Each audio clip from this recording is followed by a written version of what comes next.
At just 17 years old, Endrick did something almost no player in modern football would dare to do. He looked at Nike, he looked at Adidas, he looked at Puma, and he said no to all of them. Not because the offers were small, but because he believed those deals could actually make him smaller. And this decision could completely change how football sponsorships are done, because what Endrick and his family are building isn't just a career, it's a strategy, and once you see it, it's hard not to call it genius. Most kids dream about signing their first deal with a big brand.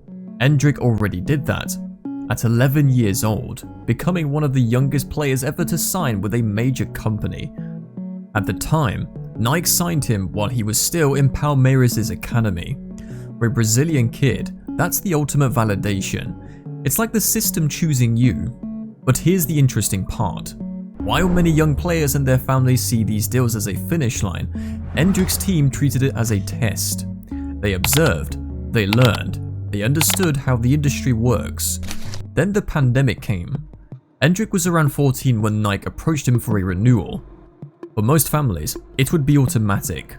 Global brand, guaranteed money, prestige. But his family hesitated. Why? Because they weren't thinking about Endrick's value at 14. They were thinking about what he could become at 17, 20, 25. So instead of locking into a long renewal, they made a risky decision. They let the contract expire. No drama, no announcement, just patience. And patience in football marketing is rare. Fast forward a few years, Endrick explodes onto the scene. Goals for Palmeiras, historic performances, a multi-million transfer to Real Madrid, one of the youngest call-ups in Brazil's national team history. Suddenly, he wasn't just a prospect, he was a global asset.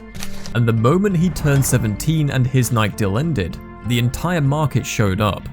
Nike returned, Adidas pushed hard, Puma showed interest, and several other brands quietly sent offers. Some of those offers were massive, life-changing money for any athlete. But this is where Endrick's case becomes different. Money wasn't the priority, positioning was. If Endrick signed with Nike, he'd enter a roster full of superstars. Cristiano Ronaldo, Mbappe, Vinicius Jr., Haaland and others. With Adidas, same story. Messi and other global icons everywhere. Great company to be in, but easy to get lost. Because big brands don't just sponsor athletes, they prioritize them. And priority almost always goes to established stars. Endrick's team realized this early. Being just another name could limit his global identity. So they asked a different question. What if instead of being another star, he could become the star? That's where New Balance enters. Compared to Nike and Adidas, New Balance is still smaller in football. Historically, they've been much stronger in running and lifestyle. The company started investing more seriously in football around the 2022 World Cup in Qatar, and that's exactly why the deal made sense. New Balance didn't just want Endrick as a sponsored player, they wanted him as the face of their football expansion, a centerpiece, a long-term symbol. According to reports, New Balance was the only major brand willing to offer a 4-year deal. Others wanted 8 or even 10. And that matters, because a young player's value can skyrocket quickly. Signing a decade-long deal at 17 can become a bad move if your image explodes. Clearly, Endrick's team understood that. There's another interesting layer. Endrick reportedly became even more interested in New Balance after learning about and watching the film that tells the story of how Nike built the Air Jordan empire with Michael Jordan. In the 80s, Nike wasn't dominant in basketball. Jordan chose to be the face of a project instead of just another athlete. That changed sports marketing forever. Endrick's camp saw the parallel. Instead of joining an empire, why not help build one? So in 2023, he signed with New Balance until July 2028. After the deal, New Balance began planning exclusive signature products, boots, sneakers, and apparel, not just generic items with his name on them. A real line, possibly with Endrick earning a percentage of sales. That turns the deal into a partnership, not just sponsorship. The company also started planning store expansions in Brazilian capitals featuring his image, plus more affordable product lines for different social classes. That's not random, that's brand building. It creates identification with the public, especially in Brazil where fans value relatability. Endrick's choice of New Balance reportedly caused frustration among competitors.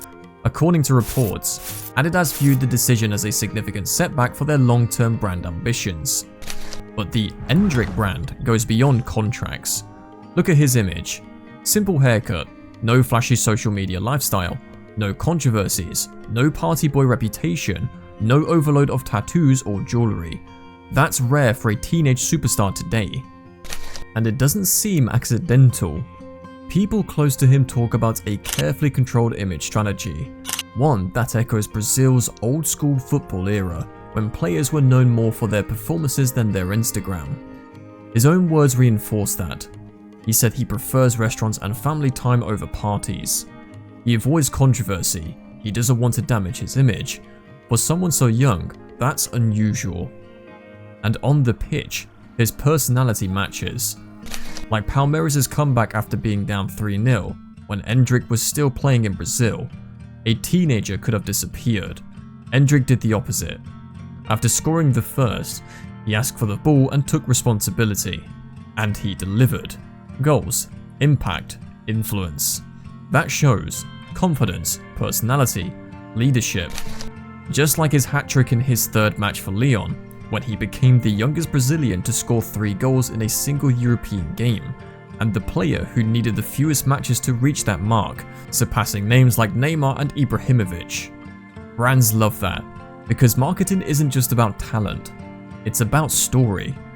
Financially, he already makes an impact. Bonuses linked to his Real Madrid transfer generated tens of millions of reals for Palmeiras.